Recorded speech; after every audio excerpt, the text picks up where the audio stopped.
इतना ही नहीं मेरे दोस्तों, जगह जगह पर अल्लाह रब्बुल आलमीन ने सहाबा किराम के बारे में ये कहा कि उलाइका हुमुल मुफलिहून, यही लोग कामयाब है। कहीं पर अल्लाह रब्बुल आलमीन ने कहा उलाइका हुमुल मुहतदून, यही लोग हिदायत पर है। कहीं पर अल्लाह रब्बुल आलमीन ने ये कहा उलाइका हिस्बुल्लाह, कि सहाबा किराम ये अल्लाह के लश्कर है। इतना ही नहीं, सहाबा किराम के महासिन, सहाबा किराम के फ़ज़ाइल और सहाबा किराम का ज़िक्र खैर तौरात और इंजील के अंदर भी मौजूद थी। अल्लाहु अकबर।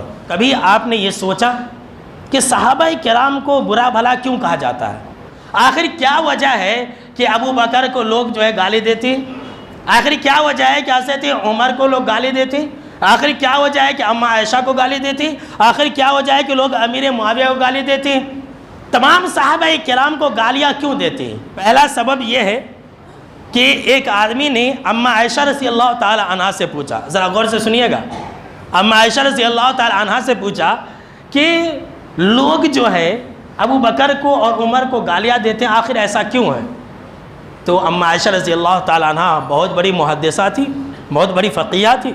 उन्होंने कहा कि दरअसल ऐसा इसलिए है, वो दोनों जो बुज़ुर्ग थे वो तो इंतकाल कर गए, अब उनका अमल बंद हो गया, अब उनका जो नेक अमल करने का सिलसिला था बंद हो गया।